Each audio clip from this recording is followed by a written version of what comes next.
એમણે કીધું કે ભાઈ તમે માનું દૂધ પીધું હોય તો આવી જાઓ. તો અમે પીધું હતું તો ત્યાં જઈને બતાવ્યું. ગમે તે આવી જાય, ગમે ત્યારે આવી જશે, ખબર પણ ન પડે. એક જ સરખા બેનર હોય, એક જ સરખી ડિઝાઇન હોય, એક સરખો આખો ટાંકો આવ્યો હોય માર્કેટમાંથી, એના તમે કટિંગ કરીને કાળા વાવટા કરીને બધાને ગામે ગામ આપો. 100-200 રૂપિયા આપીને ઊભા રાખવી દો. આપણે માણસના મોઢા જોઈએ તો ખબર પડી જાય કે આ પ્રજા તરીકે આવ્યા છે કે 200-300 રૂપિયાના પગાર પર આવ્યા છે. બેનર લીધેલ વ્યક્તિને નથી ખબર કે આ બેનરમાં બોર્ડમાં શું લખ્યું છે. એવા વ્યક્તિને ઊભા રાખી દે છે.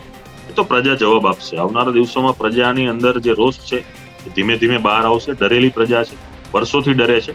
જ્યારે અંદરથી ડર બહાર નીકળશે ત્યારે ખરેખર ઓરિજિનલ સ્વરૂપ જોવા મળશે કે એનું શું ઓરિજિનલ સ્વરૂપ છે પ્રજાનું. પોલીસ સ્ટેશનમાં એક ગુનામાં લઈ આવે, જામીન થાય, બીજા ગુનામાં સંડોવે, જામીન થાય, ત્રીજા ગુનામાં સંડોવે. પણ જ્યારે ચોથા ગુનામાં સંડોવ્યા ત્યારે અમે નક્કી કર્યું કે આજે આપણે કોઈ પણ સંજોગે ગૃહ રાજ્યમંત્રીને આનાથી અવગત કરવા પડશે કે આ રીતે કોઈ યુવાન વ્યક્તિને હેરાન કરો છો, એને તમે ટોર્ચરિંગ કરો છો, પોલીસ દ્વારા એને અસોલ્ટ થાય છે અને જે બંધારણીય અધિકાર છે એનું હનન થાય છે. અને એનાથી પણ વિશેષ કે એ વ્યક્તિ સાથે પોલીસ એસોલ્ટ કરે, માર મારે, કેમિકલ યુક્ત પાણી પાય છે, જમવાનું નથી આપતા. આરોપી કહે છે કે મારે જામીન નથી લેવા, મને કોર્ટમાંથી લઈ જાઓ, તો પોલીસ જાત જામીન આપી દે છે. રૂરલના જે એસપી ને આઈજી ને એમની સાથે ગૃહ રાજ્યમંત્રીશ્રીએ વાતચીત કરી છે. આવનારા દિવસોમાં એનું જે આખો જે સિક્રેટ રિપોર્ટ તૈયાર થતો હોય છે, રિપોર્ટ પણ એને મળશે. એ ઘટના ઘટી ત્યારબાદ પ્રથમ વખત મેં મારા મોઢાથી એવું કીધું કે નહીં, આજે આ મિર્ઝાપુર છે. તો સ્વાભાવિક છે કે એક મિર્ઝાપુરની જે આખી વેબ સિરીઝ છે એવું જ અહીંયા દ્રશ્ય જોવા મળ્યું. એમાં પણ આજે પોલીસના ઇન્વોલ્વમેન્ટ ભેગા થવા મળ્યા. એ સ્ટોરીમાં પણ એવું જ આવે છે કે પોલીસ કંઈક ને કંઈક ઇન્વોલ્વ કરે છે. રાજકુમાર જાટના અત્યારે નથી પકડતી. જે અમારા અમિતભાઈ ખૂટ હતા એને અત્યારે પોલીસ નથી પકડતી. કઈ પોલીસ ખાકીની આડમાં બહારના થર્ડ પાર્ટી લોકો સાથે મળીને ધંધા કરી રહી છે.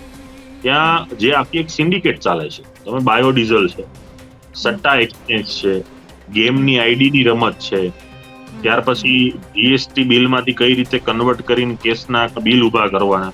આજે આખા 4-5 જે ધંધાઓ ઓપરેટ થઈ રહ્યા છે. લાળ દરેકને લપક ટપકતી જ હોય. જાહેર જીવનમાં રાજકીય માણસ હોય તો દરેકને ઈચ્છા હોય કે કાલ સવારનું કોર્પોરેટર બનવું, હું નગરપાલિકામાં જાઉં, હું ધારાસભ્ય બનું, હું ફલાણો બનું.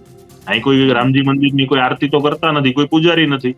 નમસ્કાર, આપ જોઈ રહ્યા છો ટીવી 13 ગુજરાતી ડિજિટલ અને હું છું આપની સાથે બંસી રાજપૂત. ખાસ કરીને જે રીતે મહત્વપૂર્ણ મુદ્દાઓ સાથે કે જે ચર્ચાને યોગ્ય હોય છે, જેમાં ચર્ચા ખૂબ જ જરૂરી બની જતી હોય છે, તેવા મુદ્દાઓ સાથે હું તમારી સમક્ષ આવતી હોઉં છું. હમણાં જો આપણે વાત કરીએ તો છેલ્લા ઘણા સમયથી જે ગોંડલ છે તેનો મુદ્દો ઘણા સમયથી ચર્ચામાં છે. ત્યારબાદ આ તરફ રીબડા જંકશન છે એ ઘણા સમયથી ચર્ચામાં આવ્યું. અને પાસના નેતાઓ છે અને સાથે સાથે અત્યારે જે ભાજપની સાથે છે તે અલ્પેશ કથિરિયા છે, તે આ તમામ મુદ્દાઓને લઈને તેમણે હમણાં જે આપણા ગૃહમંત્રી છે હર્ષ સંઘવી તેમની સાથે એક મહત્વપૂર્ણ મુલાકાત કરી. ત્યારે આખો મામલો શું છે, અત્યારે આખી આ જે ઘટનાઓ છે તે કઈ રીતે આગળ વધી રહી છે તેના પર ચર્ચા અને તેના પર પ્રકાશ પાડવો ખૂબ જ જરૂરી બની જાય છે. આ મુદ્દામાં ચર્ચા કરવા માટે સીધા જ અલ્પેશ કથિરિયા આપણી સાથે જોડાઈ ગયા છે. અલ્પેશભાઈ, આપનું સ્વાગત છે. જી નમસ્તે. ખાસ કરીને ઘણા સમયથી આ મુદ્દો છે, આજે આખી ઘટનાક્રમ છે એ ઘણો પેચીદો બની ગયો છે અને તે અંતર્ગત તમે ગૃહમંત્રી સાથે પહેલા તો મુલાકાત કરી. તો એ મુલાકાત કેવી રહી અને ખાસ કરીને કયા મુદ્દા પર રજૂઆત કરવામાં આવી છે? જે ગોંડલની અંદર છેલ્લા 4-5 દિવસથી અલગ અલગ 5 પોલીસ સ્ટેશનમાં ગુનાઓ નોંધાયો. તો જે વ્યક્તિ ફરિયાદી બને છે એક જ વ્યક્તિ વિરુદ્ધ ગુનો નોંધાવે છે. એક વ્યક્તિ વિરુદ્ધ એફઆરઆઈ થાય છે. એ વ્યક્તિને પોલીસ પકડે છે, જામીન આપે છે, ધરપકડ થાય છે, એમાં અમને કોઈ વાંધો પણ નથી. પણ એ વ્યક્તિની ધરપકડ થયા બાદ એના સહારે બીજી વ્યક્તિઓના મદદગારીમાં નામ ખોલે છે. જેમ કે પિયુષભાઈ રાદડિયા, તો કે એનું નામ શા માટે ખોલ્યું? તો કે અમારી સાથે હતા, આંદોલનથી અમારી સાથે છે. ગોંડલ જે ન્યાય યાત્રા અમે જે કરી હતી એમાં અમારી સાથે હતા, ગોંડલ દર્શનમાં. તો એનું નામ ખોલે છે. પોતે ધંધાર્થી વ્યક્તિ છે, હોટલ ચલાવે છે, તો એની હોટલ પર જાય છે, એના ભાગીદારોને હેરાન કરે છે, એના પરિવારને હેરાન કરે છે. પોલીસ સ્ટેશનમાં એક ગુનામાં લઈ આવે, જામીન થાય, બીજા ગુનામાં સંડોવે, જામીન થાય, ત્રીજા ગુનામાં સંડોવે. પણ જ્યારે ચોથા ગુનામાં સંડોવ્યા ત્યારે અમે નક્કી કર્યું કે આજે આપણે કોઈ પણ સંજોગે ગૃહ રાજ્યમંત્રીને આનાથી અવગત કરવા પડશે કે આ રીતે કોઈ યુવાન વ્યક્તિને હેરાન કરો છો, એને તમે ટોર્ચરિંગ કરો છો, પોલીસ દ્વારા એને અસોલ્ટ થાય છે અને જે બંધારણીય અધિકાર છે એનું હનન થાય છે. જે વ્યક્તિને જે ઘટનામાં કઈ લેવા દેવા નથી એને મદદગારીના રોલમાં ઉમેરો કરી અને એ વ્યક્તિના એનું પોતાનું બદનામ થાય, એ વ્યક્તિ હેરાન થાય એવો પ્રકારનો પોલીસ જે ચોક્કસ વ્યક્તિની સૂચનાથી કે ભાઈ જયરાજભાઈના બંગલેથી સૂચના આવે કે આ વ્યક્તિનું નામ આરોપીમાં નાખવાનું છે, એટલે કોઈ પણ ભોગી પોલીસ એને એન કેન પ્રકારે ખોલી અને એમાં આરોપી બતાવે છે. તો આવી રીતે પોલીસ પ્રેક્ટિસ ના હોઈ શકે. અને આવી સિમ્બોલિક પોલીસ છે. દરેક પોલીસ આવી નથી. સિમ્બોલિક પોલીસ છે કે સિસ્ટમમાં જઈ અને પોતાના કહેવાતા આકાઓને ખુશ કરવા માટેના કાર્ય કરતી હોય છે. જેની તમામ જે અમે વિગતો છે કે ભાઈ એકને એક એમઓ છે, એકને એક થિયરી છે, એક જ ગુનાની અલગ અલગ એફઆરઆઈઓ થઈ છે અને એમાં ખોટી રીતે આ વ્યક્તિને સંડોવે છે. પાછળ વકીલ જાય છે તો એનો સંડોવે છે. હજી બીજા વ્યક્તિઓ પાછળ જાય છે તો એને પણ ધમકાવે છે પોલીસ કે તમે આની પાછળ બહુ દોડાદોડી નહીં કરતા, નકર તમને ફિટ કરી દેશે. તો અચ્છા. આવી રીતે જે પોલીસનું જે વર્તન છે એનાથી અમે રાજ્યમંત્રી ગૃહ રાજ્યમંત્રી શ્રીને અવગત કર્યા કે આવી ઘટના ગોંડલમાં છેલ્લા 4-5 દિવસથી ઘટે છે અને સિમ્બોલિક પોલીસના લીધે આખી પોલીસનું નામ ખરાબ થાય છે. તો આવા એટલે પોલીસ કાર્યવાહી થવી જોઈએ. તમે એવું કહેવા માંગો છો કે જે તમને લોકોને જે આંદોલનમાં કે અત્યારે જે આખી ઘટનાક્રમ એમાં તમને જે સપોર્ટ કરી રહ્યા છે એમને ઇનડિરેક્ટલી ટાર્ગેટ કરવામાં આવી રહ્યા છે અને એને જી ચોક્કસ. પોલીસ છાપી રહી છે.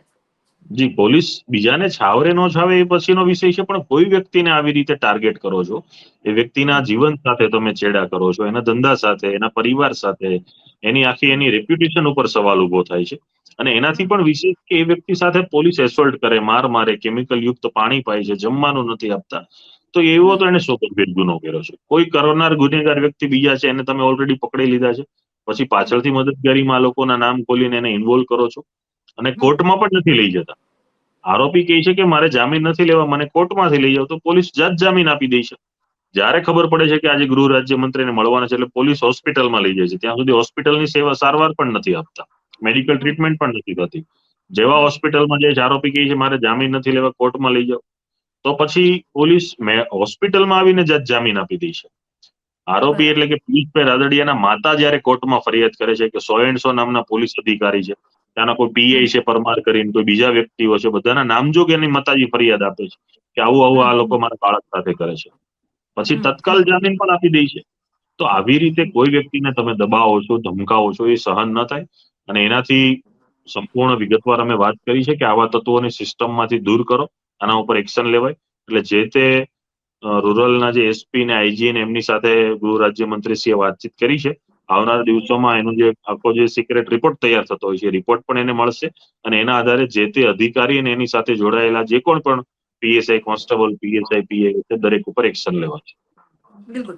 તમે ખુદ એક વકીલ છો અને સાથે સાથે તમે સીધી ગૃહમંત્રીને પણ રજૂઆત કરી. વારંવારની આ ઘટના છે, કારણ કે જો વાત ગોંડલની કરીએ તો તમે ગોંડલને મિર્ઝાપુર સાથે પણ સરખાવી ચૂક્યા છો.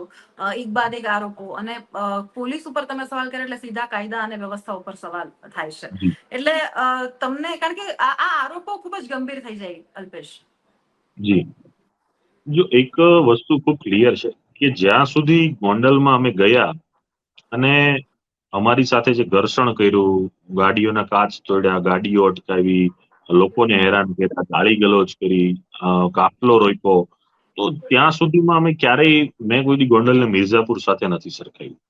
એ ઘટના ઘટી ત્યારબાદ પ્રથમ વખત મેં મારા મોઢાથી એવું કીધું કે નહીં, આજે આ મિર્ઝાપુર છે. કેમ કે અમે સાબિત કરી દીધું. જે રીતે કોઈ વ્યક્તિ આવે છે તમે એને તોડો, ફોડો, હુમલો કરો, એની ગાડીઓને નુકસાન કરો, જવા ન દો, તો સ્વાભાવિક છે કે એક મિર્ઝાપુરની જે આખી વેબ સિરીઝ છે એવું જ અહીંયા દ્રશ્ય જોવા મળ્યું. એમાં પણ આજે પોલીસના ઇન્વોલ્વમેન્ટ ભેગા થવા મળ્યા. તો એ સ્ટોરીમાં પણ એવું જ આવે છે કે પોલીસ ક્યાંક ને ક્યાંક ઇન્વોલ્વ કરે છે. અને કોઈ પણ મોટા ગુનેગાર કે ગુંડાઓ વ્યક્તિઓને મોટા કરવામાં પોલીસની કંઈક ને કંઈક નાની મોટી ભૂમિકા આપણે જોતા આવ્યા છીએ. એ ભલે કોઈ કોન્સ્ટેબલ હોય, કોઈ પીએસઆઈ હોય, પીએ હોય કે કોઈ આઈપીએસ ઓફિસર હોય, પણ કંઈક ને કંઈક આપણે ભૂમિકા આજ દિન સુધીના ઇતિહાસમાં જોઈ છે. અને આવી ભૂમિકાઓથી જ કાયદા વ્યવસ્થાની પરિસ્થિતિ સામે સવાલો ઉભા થતા હોય છે. હજી આ ઘટના ચાલી રહી છે તો ગઈકાલે સરદારમાં ત્યાંના ઉપસરપંચ છે, એમનું મર્ડર થઈ ગયું. તો આવી ઘટનાઓ ઘટવાની છે. પોલીસને જે કામ કરવાનું છે કામગીરી નથી કરતી. રાજકુમાર જાટના હત્યારાઓને નથી પકડતી. જે અમારા અમિતભાઈ ખૂટ હતા એને હત્યારાઓને પોલીસ નથી પકડતી. પણ આ વિડીયોવાળી ગેમોમાં પોલીસ ગમે ત્યાંથી આરોપી લઈ આવે છે. રાજકુમારના મામલામાં તો એના ફાધર છે, પોતે નિવેદન આપી ચૂક્યા છે. રાજકુમારના મામલામાં મને ફાધરે નિવેદન આપ્યું છે. હાઈકોર્ટમાં એમની પિટિશન રેડી હતી તો 2 તારીખ પડી ગઈ, અત્યારે વેકેશન ચાલી રહ્યું છે હાઈકોર્ટમાં, પણ પોલીસને એ કોઈ નથી પડી. પોલીસ એમાં તપાસ નથી કરતી. પોલીસ જેના સીસીટીવી કબજે લેવાના છે એને નથી લેતી, જેના નિવેદન લેવાના છે એને નોટિસ આપતા પણ ડરે છે કે કઈ રીતે અમે આ ધારાસભ્યને એના માણસોને નોટિસ આપી અને જવાબ માટે બોલાવ્યા. સીસીટીવી છે, ગાડીઓ લઈને જાય છે, એના ઘરે આવે છે, મારે છે, બંગલામાં આખા સીસીટીવી છે, તમે નિવેદન પણ નથી લઈ શકતા. અને આવી કોઈ વ્યક્તિ પકડાય છે, એની પાછળના કોણ છે ને કોણ નથી ને એવી રીતે આખી સ્ટોરી ઊભી કરી, આખી ફેબ્રિકેટેડ સ્ટોરી ઊભી કરીને બીજા લોકોને સંડોવાનો પ્રયાસ છે. એનાથી વિશેષ પણ અમને એ જાણકારી હતી કે હજી બીજા તમારી સાથે જોડાયેલા યુવાનોને કંઈક ને કંઈક આમાં હેરાનગતિ થશે, એટલે અમે તત્કાલ ધોરણે એમને મળ્યા, બાબતે રજૂઆત કરી. અમને પાકો વિશ્વાસ છે, ખાતરી છે કે આવનારા દિવસોમાં જે પોલીસ વિરુદ્ધ રેકોર્ડ પર પુરાવા અથવા પોલીસ રિપોર્ટમાં જેને તપાસ સોંપી છે એના સામેના પુરાવા પ્રાપ્ત થશે, તો જે તે પોલીસ ઉપર એના પગલા લેવાશે. તમે ગૃહમંત્રીને રજૂઆત કરી, એમના તરફથી કેવો રિસ્પોન્સ રહ્યો? અમને શું વાત કરી આ બાબતે? એમણે પહેલા આખી વાત સાંભળી અને પછી જે તે ત્યાંના આઈજીને એમને ફોન કર્યા, આ બાબતથી અવગત કર્યા કે આ મામલાની અંદર જે પણ હકીકત ને સત્યતા હોય એ બાબતથી ગૃહ મંત્રાલયને રિપોર્ટ આપે, એમની માહિતી એચએમ શ્રીને સોંપે. એટલે જ્યારે હોમ મિનિસ્ટર સમક્ષ આખી માહિતી આવશે કે ખરેખર આ ઘટનામાં શું છે, શું નથી, કોનો શું રોલ છે, કઈ પોલીસે શું ભૂમિકા ભજવી છે, કઈ પોલીસ ખાકીની આડમાં બહારના થર્ડ પાર્ટી લોકો સાથે મળીને ધંધા કરી રહી છે, ત્યાં જે આખી એક સિન્ડિકેટ ચાલે છે, તમે બાયોડીઝલ છે, સટ્ટા એક્સચેન્જ છે, ગેમની આઈડીની રમત છે, ત્યાર પછી જીએસટી બિલમાંથી કઈ રીતે કન્વર્ટ કરીને કેસના બિલ ઉભા કરવાના, આજે આખા 4-5 જે ધંધાઓ ઓપરેટ થઈ રહ્યા છે. એક વ્યક્તિ આખું માળખું નક્કી કરે છે, માણસો બેસાડે છે અને એ માણસોના આધારે બધા ધંધા ઉભા થયા છે. અને આ 2 નંબર ઇન્કમમાંથી લોકોની સાથે મળવાનું, ખુશ કરવાના, જ્યાં જરૂર પડે એને પૈસા વાપરવાના, બાકી પોતે તો કોઈ મહેનત કરીને ધંધા નથી કરવા. અને આવી રીતે લોકોને હેરાન કરશો, કોઈ તમારી સામે બોલી ન શકે, તમે કયો એમ જ કરવાનું, તંત્ર એ પણ કંઈ નહીં કરવાનું. તો આવી રીતે તો બહુ દાદાગીરી ન ચાલે. અને એના માટે કાયદો અને વ્યવસ્થા જ્યાં પણ અમારે જરૂર પડે ત્યાં મદદ કરે છે. આવનારા દિવસોમાં જે પિયુષભાઈ વાળી છે ફરિયાદ પણ થઈ છે, એના માતાજીએ પણ ફરિયાદ કરી છે. જરૂર પડે તો ઉચ્ચ ન્યાયાલયનો પણ સંપર્ક કરી અને ન્યાય મળે એ માટેના પ્રયત્ન કરીશું. બિલકુલ. અલ્પેશ, ઘણા સમયથી આ વસ્તુ જોવા મળી રહી છે, કારણ કે આમ જોઈએ તો તમે બંને અમુક નેતાઓ છે, તમામ આવો છો એક જ પક્ષમાંથી, એટલે કે એ રીતની વિચારધારા છે તમામની એક જ છે.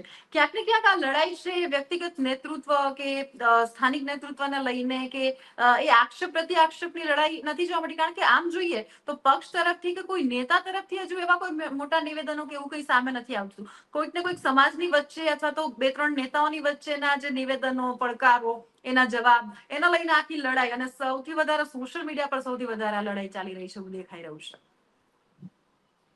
ગોંડલમાં જ્યારે અમે ગયા ત્યારે જે આખો સિનારીઓ અમે જોયો કે ઘણા વ્યક્તિ સાથે જોડાવા માંગે છે, પણ એનો જે ડર છે, જે ખોફ છે, હવે નાનો વ્યક્તિ બિચારો દુકાનમાંથી આયેલો કરે છે આપણને, એના મોઢા ઉપરની મુસ્કાન જોઈએ તો આપણને લાગે કે ભાઈ આપણે આવ્યા એને ગમ્યું છે, પણ એ દુકાનની બહાર આવીને આપણને સમર્થન નથી આપી શકતો, કેમ કે એને ડર છે કે મારા દુકાનનું કંઈક શટર પડી જાય.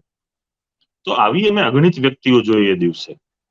તો જે પ્રકારની જે આખી એક ત્યાં એક પોલિસી ઊભી થઈ છે, એની સામે મારી કોઈ વ્યક્તિ વિરુદ્ધ લડાઈ નથી, કોઈ સમાજ વિરુદ્ધ લડાઈ નથી, પણ જે ત્યાં આખી સિન્ડિકેટો ઊભી થઈને લોકોની સાથે હેરાનગતિ કરે છે, એ એમ કે ભાઈ આની જ્યાં જઈએ, બંગલે જઈએ એટલે આખું પતી જાય, પણ ઊભું જ ત્યાંથી થાય.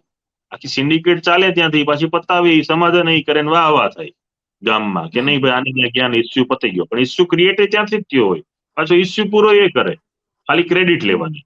અને આખા જે પંથકની અંદર જે વ્યક્તિ કે જે કોઈ પણ નાગરિક છે કે જેને સુખ શાંતિથી રહેવું છે, ને આ ઘટના સાથે કોઈ લેવા દેવા જ નથી. એ તો બિચારા ડરે જ એટલા ગયા છે કે ભાઈ જે આવે આપણે આપણું કામ કરીએ, કેમ કે કોઈ વ્યક્તિ બોલી નથી શકતો, કોઈ કામ નથી કરી શકતો. હવે જે વ્યક્તિના જે ઘટનાઓ ઘટવાની છે એમાં પોલીસ ધ્યાન નથી દેતી. આપણે જોયું કે ભાઈ જે આખો ગણેશ વાળો જે ઇસ્યુ ઉભો થયો, જે રાજુ સોલંકીના દીકરાનું અપહરણ કર્યું, સીસીટીવી એવા, એની ધરપકડ થઈ, 4 મહિને જામીન થયા, જામીન થઈને બહાર આવ્યો તો પેલા એના પિતા રાજુ સોલંકી પર ગુજસેટ ઓફ થઈ ગઈ, અત્યારે એ જેલમાં છે. નિખિલભાઈ દોંગરા વાળો ઇસ્યુ બન્યો, રસ લીધો, ગુના દાખલ કરાવ્યા, ગુજસેટ ઓફ થઈ. તો આવી રીતે પોતાનો ઉપયોગ કરવાનો છે સત્તાનો. તમે લોકો માટે કામ કરો, લોકોને પ્રેમ કરો, લોકોને કામ આપો, લોકો સાથે મદદ કરો, નહીં કે પોતાના માત્ર ને માત્ર પોતાના 5, 10, 15 ને માણસોને ઉભા કરીને બાયોડીઝલ, રેતી માફિયા, એક્સચેન્જ, આઈડી, શેર બજાર, ડબ્બા, એપીએમસી ની અંદર જે આખા જીએસટી રોકડાના આખા કૌભાંડ કરવાના, આ રીતે ન. બસ લડાઈ એટલા પૂરતી છે, એ વ્યક્તિ કદાચ હજી વર્ષો સુધી ચૂંટાય તો કોઈ પણ વાંધો નથી, પણ તમે જાહેરમાં એવું કહ્યું 30 વર્ષ સુધી અહીં કોઈ આવવાનું નહીં, કોઈ રાહ જોતા નહીં, કોઈ લાલ ટપકતી હોય રહેવા, લાળ દરેકને લપક ટપકતી જ હોય. જાહેર જીવનમાં રાજકીય માણસ હોય તો દરેકને ઈચ્છા હોય કે કાલ સવારનું કોર્પોરેટર બનવું, હું નગરપાલિકામાં જાઉં, હું ધારાસભ્ય બનું, હું ફલાણો બનું. અહીં કોઈ રામજી મંદિરની કોઈ આરતી તો કરતા નથી, કોઈ પૂજારી નથી.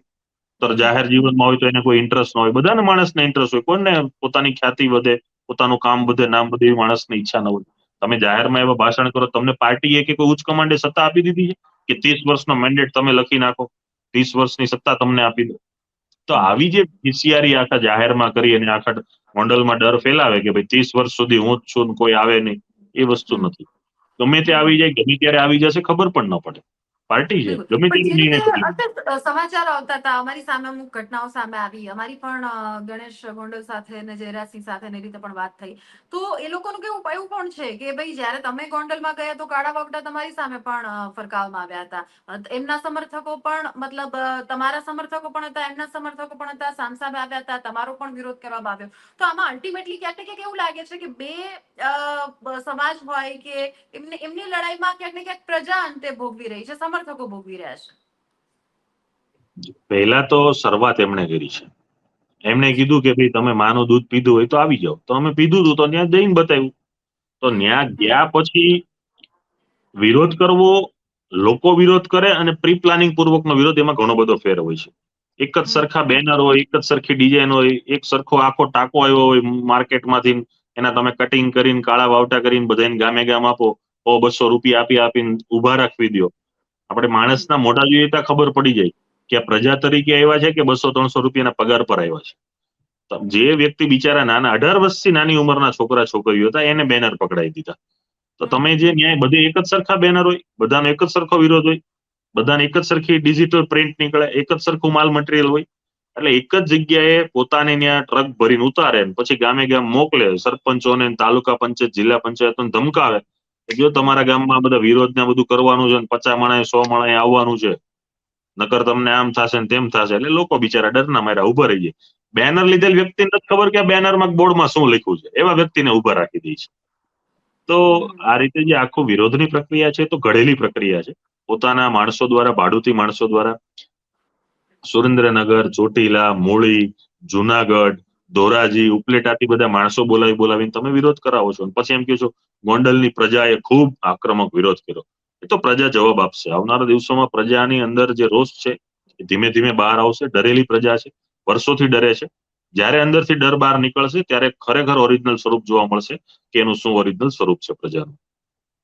પરંતુ તમને ક્યાંક એવું નથી લાગતું, તમે જે રીતે વાત કરી, કારણ કે આમ જોઈએ તો વર્ષોથી ત્યાં એ લોકો સત્તામાં પણ છે, એમના મધર છે એ અત્યારે ત્યાંથી ચૂંટાયેલા સભ્ય છે, અને તમે સુરત થી તમારે અહીંયા આટલું લાંબુ થવું પડ્યું, એ તમને નથી લાગતું કે આ વર્ચસ્વની લડાઈ અને ક્યાંક ને ક્યાંક એ વધારે આ સંઘર્ષ આ જ રીતે ચાલી રહ્યો તો આ સંઘર્ષ વધારે આક્રમક બની શકે? અમે તો 2014-15 થી સંઘર્ષ કરીએ છીએ અને સંઘર્ષમાં અમે જે એની રીતે જે વાત કરે, તમે પિતા ધારાસભ્ય હોય, પછી પત્ની ધારાસભ્ય બને, પછી તમે એમ કહો કોઈ લાલ ની ટપકાવતા 30 વર્ષ હજી અમારો પુત્ર રાજ કરશે, તો કે પેઢીના નામનો તો કોઈને દસ્તાવેજ કરી નથી આપ્યો ગોંડલમાં. બરોબર, વાત એ જ છે કે તમને કોઈ દસ્તાવેજ નથી કરી આપ્યો. તમે લડો, ચૂંટાવો, હજી 30 ને નુતકો 300 વર્ષ ચૂંટાય, કોઈ વાંધો નથી. પણ તમે એમ કહો અહીંયા કોઈ આવવાનું નહીં, કોઈ જવાનું નહીં, તો ત્યાં કોઈ લક્ષ્મણ રેખા છે, બાઉન્ડ્રી છે, પાકિસ્તાનની બોર્ડર દોરી દીધી છે. તમે કે એમ જ થાય એવું છે કે સિક્કો મારી દીધો છે. ગમે વ્યક્તિ આવે, ગમે વ્યક્તિ જાય, આખી બોર્ડર, એની લક્ષ્મણ રેખા જે પણ એની વાત હતી બધી ઉડાડી દીધી. અમે જઈને બતાવ્યું, કોઈ એવી બોર્ડર લક્ષ્મણ રેખા ક્યાંય છે જ નહીં ગુજરાતમાં. ઈદુનું આઝાદ થઈ ગયું છે આ દેશ. તો એ આઝાદીના જે ગાંધીજીને સરદારના ગુજરાતમાં તમે આવી બધી ડંફાસો મારો, તો પછી સહન કરવાની તાકાત રાખવી જોઈએ. તમે કઈ જાહેરમાં ડંફાસો મારો, 30 વર્ષ કોઈ આવતા નહીં, 3 દિવસ કોઈ આવી જાય. આ કઈ થોડું કોઈનું ઘરનું ખેતર છે, ગમે એનું ખેતર છે, ગુજરાતનું છે, પ્રજાનું છે. ગમે એ માણસ આવે, ગમે એ પ્રજા છે, કોઈને પણ મત આપશે, કોઈને પણ જીતાવશે, કોઈને પણ હરાવશે. પાર્ટીનો વિષય છે, પાર્ટીનો વિષય પોતે નક્કી કરી શકે 30 વર્ષ સુધી કોઈ નહીં આવતા. પાર્ટી એને 30 વર્ષનું લખાણ આપી દીધું છે.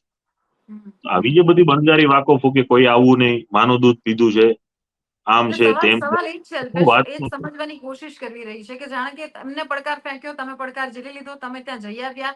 એ વાત આમ જોઈએ તો એ સંઘર્ષ પતી જવો જોઈએ. વધારે પાર્ટીનું ઇન્વોલ્વમેન્ટ હોય અથવા તો પાર્ટીને આ બાબતમાં રસ હોય તો પાર્ટીના નેતાઓ કે પછી પાર્ટીનું એ રીતના કોઈ નિવેદન સામે આવવું છે. એ તો આવ્યું નથી. તો આ જે અંદરો અંદરનો સંઘર્ષ છે, અટકશે કે નહીં? કે જ્યાં સુધી વાત ઇલેક્શનની હોય કે ત્યાંની સત્તા પક્ષ ત્યાં સુધી આ ચાલતું રહેશે? તો ત્યાંના ઇલેક્શન સાથે, ત્યાંના વર્ચસ્વ સાથે, ત્યાંની ધારાસભા સાથે, ત્યાંની નગરપાલિકા, એની સાથે મારે કોઈ નિસ્બત નથી. મારે રહેવાનું, મારું કર્મભૂમિ, મારી જન્મભૂમિ ખૂબ અલગ છે. પણ સૌરાષ્ટ્રમાં થી અમે આવ્યા છીએ. સૌરાષ્ટ્રની અંદર આ ગોંડલ એક ભાગ છે, અને આ જ ગોંડલની અંદર કોઈ વ્યક્તિ કે અમારા ભાઈ કે 18 વર્ણના કોઈ વ્યક્તિ પીડાતા હોય તો જાહેર જીવનના વ્યક્તિ તરીકે એના માટે લડવું અને સંઘર્ષ તરીકે ખૂબ મજબૂતાઈથી લડવું એ મારો પહેલેથી સ્વભાવ રહ્યો છે. અને કોઈ વ્યક્તિ વારંવાર આપણને ફરિયાદ કરે કે અમારે ત્યાં આમ છે, હેલ્પ કરો, મદદ કરો, આમ છે તેમ. હવે પ્રશ્ન કેટલો હતો કે ભાઈ વિનુભાઈ સિંગાળાની પ્રતિમા સ્થાપન કરવા માટે સુરતમાં એક મીટિંગ મળે છે, જે મીટિંગમાં અમને બોલાવે છે અને અમે મીટિંગમાં જઈએ છીએ. બસ એટલી જ વાત હતી. તો એમાં એને શું દુખાવો છે, એને શું પ્રશ્ન છે? તો ગામે ગામે પ્રતિમા મુકાવીએ, શહેરોમાં મુકાવીએ, તાલુકામાં મુકાવીએ, ઘરે ઘરે મુકાવીએ, એને પ્રશ્ન શું છે? એને ગ્રાન્ટ નથી આપવાની, એને રૂપિયો નથી આપવાનો, એને પૈસા નથી માંગ્યા, તો એને શું પ્રશ્ન ઉભો થાય? અને પછી બીજે જ દિવસે સુલતાનપુરમાં પોતાના માણસો દ્વારા આખી સભા કરે, લાઈવ કરે, લોકોને એમ કહે કે જે છીએ અમે જ છીએ, બીજા બધા આ છે. તો અમે કઈ રામજી મંદિરના પૂજારી નથી. વર્ષોથી અમે બધું ખેતર ખેડીએ છીએ, બધું કામ કરીએ છીએ. ગોંડલની પ્રજા માટેની આ વસ્તુ છે, એના હક માટેની વસ્તુ છે, એની ડર દૂર કરવા માટેનો પ્રયાસ.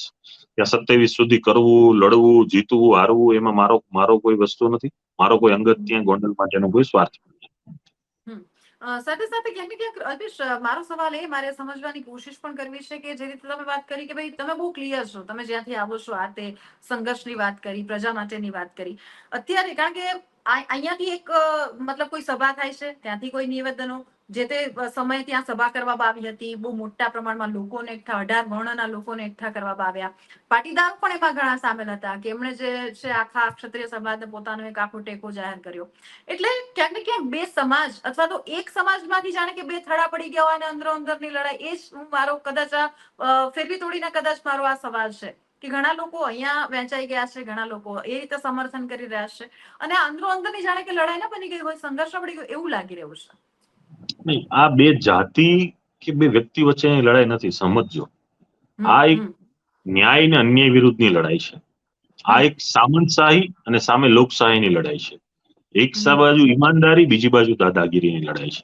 આ કોઈ વ્યક્તિ કે સમાજની લડાઈ નથી. એને તમે સાઈડ પર, વ્યક્તિ તો એક મોહરું છે, બરોબર? આજે અલ્પેશ છે તો મોહરું છે. અલ્પેશ પોતાના માટે થોડું લડવાનું છે, પ્રજા માટે છે.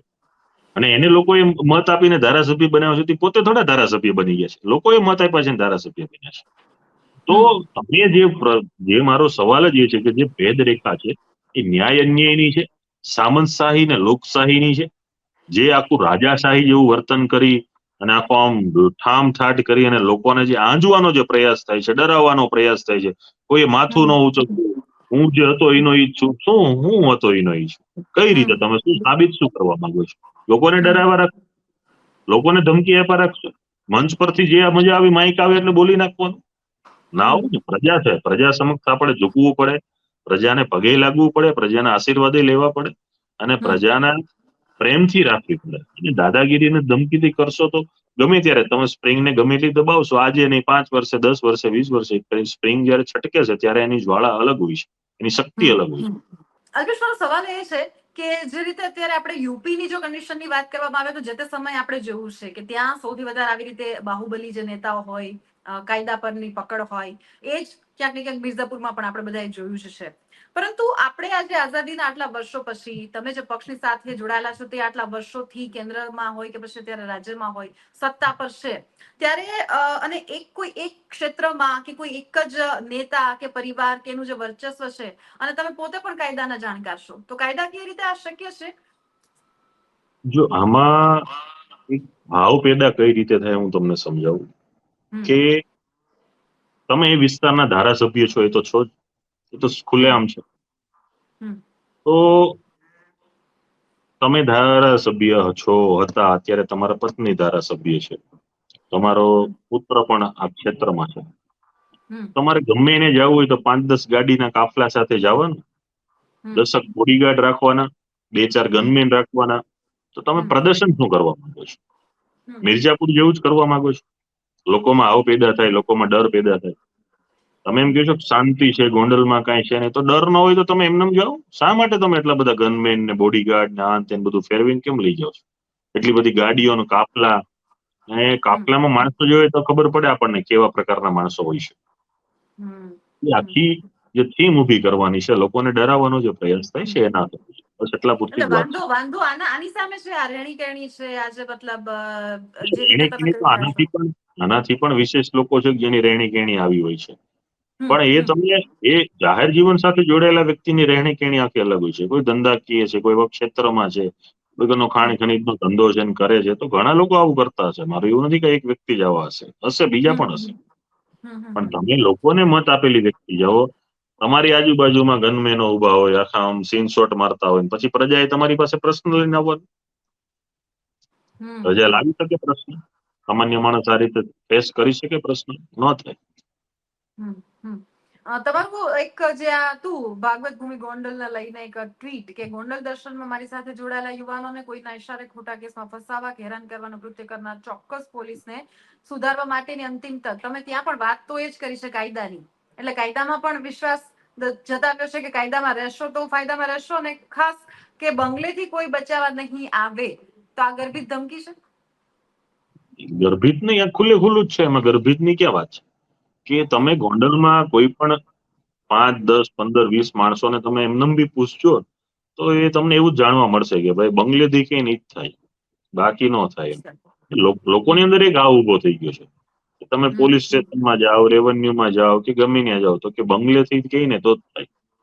તો આખું જે ઓપરેટ સિસ્ટમ જે કરવામાં આવે છે સિસ્ટમ એ ના હોવી જોઈએ.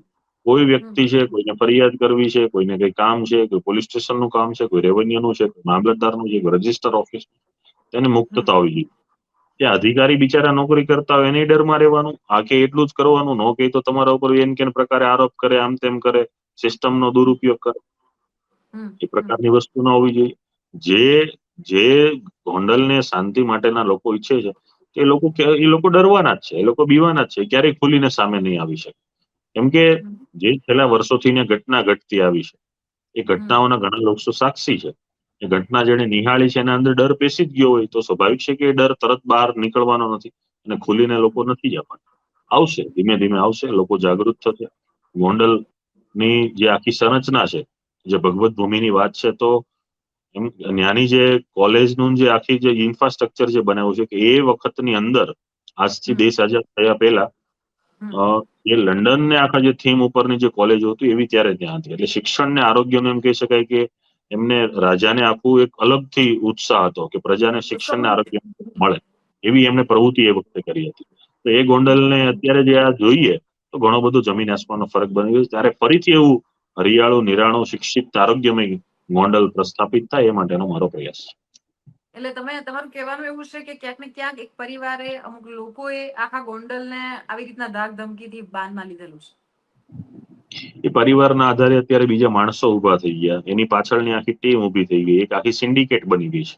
કોઈ એક વ્યક્તિ, એક પરિવાર કે એક સમાજ નથી, ઘણી બધી આખી ટોળકી ઉભી થઈ ગઈ છે જે દરેક ક્ષેત્રમાં અલગ અલગ હેન્ડલ કરે. કોઈ રાજકીય ક્ષેત્ર હેન્ડલ કરે, કોઈ સામાજિક ક્ષેત્ર હેન્ડલ કરે, કોઈ એપીએમસી નો વહીવટ કરે, કોઈ નગરપાલિકાનો વહીવટ કરે, કોઈ બાયોડીઝલ નો ધંધો ચલાવે, કોઈ રેતી માફિયાનો ધંધો કરે, કોઈ એક્સચેન્જમાં પોતાના સટ્ટા આઈડી નો ધંધો કરે છે, કોઈ જીએસટી બિલિંગ, કેશ કૌભાંડ કઈ રીતે કરવાનો એનો ધંધો કરે છે. દરેકને અલગ અલગ ડિપાર્ટમેન્ટ સોંપી દીધા છે અને બધા મોસ્ટલી પોતપોતાના કામ કરે. બિલકુલ. તો ગોંડલની જનતાને કાયદા સાથે સંકળાયેલા લોકો છે કે સિન્ડિકેટ સાથે સંકળાયેલા લોકો છે એમને, અથવા તો મતલબ ઓવરઓલ જે તમારા સમર્થકો છે એમને કઈ કહેવા માંગો છો? બસ દરેક લોકોને, મારે કોઈ કહેવાનો કોઈ એવો મારો વિષય નથી, પણ દરેક લોકો તરફથી આશા છે કે ન્યાયના પલખામાં આપણે જોડાવવું જોઈએ અને કોઈ પણ બાહુબલી કે ચમરબંધી કોઈ પણ વ્યક્તિ હોય એની સામે ખુલીને વાત કરવી જોઈએ. દરેકને લોકશાહીમાં બોલવાનો અધિકાર છે અને પોતાના અધિકારના રક્ષણ માટે પ્રજા જ્યારે આગળ આવશે ત્યારે કોઈ પણ વ્યક્તિનું એક સામૂહિકતા આગળ આવતી હોય છે અને ક્રાંતિની શરૂઆત થતી હોય છે. કોઈ પણ કચડાયેલો વર્ગ, સામાન્ય વર્ગ, કોઈ પણ જાતિ, જ્ઞાતિ, ધર્મ સાથે લેવા દેવા નથી, પણ કોઈ પણ વ્યક્તિ અન્ય સહન ન કરવો જોઈએ, ખુલીને બહાર આવવું. એટલે ગોંડલ સાથે અને ગોંડલની જનતા માટેની આ તમારી જે લડાઈ છે એ યથાવત રહેશે. નહીં, જ્યાં સુધી મેં કીધું ને દાદાગીરી ને જે દબંગગીરીની વાત છે એ સંપૂર્ણપણે બંધ નહીં થાય લોકોને અન્યાય થતો બંધ નહીં થાય ત્યાં સુધી અમે જાગતા રહીશું. અમારી લડાઈ કોઈ વ્યક્તિ વિરુદ્ધની નથી, અમારી લડાઈ છે અન્યાય સામેની છે. બિલકુલ. Thank you so much Alpesh, અમારી સાથે જોડાયા અને તમારો જે સમય છે તે અમને આપ્યો. તો આ હતા અલ્પેશ કથિરિયા કે જેમણે આપણી સાથે જે વાત કરી છે, ખાસ કરીને એમને મેસેજ પણ આપ્યો છે કે અમારી જે લડાઈ છે તો કોઈ વ્યક્તિ કે એના વિરુદ્ધ નથી, પરંતુ ઓવરઓલ અત્યારે જે ગોંડલની પરિસ્થિતિ છે તેમના વિરુદ્ધ છે અને તે જ્યાં સુધી એનાથી ઓવરકમ નહીં થાય ગોંડલ, ત્યાં સુધી આ જે લડાઈ છે તે યથાવત રહેશે. આ જ પ્રકારની જે ચર્ચાઓ છે તે લઈને હું તમારી સમક્ષ આવી રહીશ, કારણ કે ખાસ કરીને આ જે મુદ્દો છે, ગોંડલનો જે મુદ્દો છે, તે ઘણા સમયથી આ રીતે ચર્ચામાં આવ્યો છે અને તેને લઈને આપણે અનેક કહેવાય ને કે જે જાણે કે બે અમુક નેતાઓ છે કે અમુક સમાજો છે તેમની વચ્ચે ઘમાસાણ જામ્યું છે અને આક્ષેપ પ્રતિ આક્ષેપો અને ઘટનાઓનો દોર છે તે સતત ચાલતો રહેશે. ત્યારે આખી જે પરિસ્થિતિ શું છે અને કઈ રીતે આખી આ જે ઘટના છે તેનું નિરાકરણ આવી શકે તેમ છે, તેનો એક પ્રયાસ છે તે આપણે કર્યો છે અને એમની જે વાત છે એ તમારા સમક્ષ મૂકવાની કોશિશ કરી છે. આ જ પ્રકારની ચર્ચાઓ સાથે આપણી સમક્ષ આવતી રહી. શ્રોતાઓ, TV 13 ગુજરાતી ડિજિટલ. નમસ્કાર.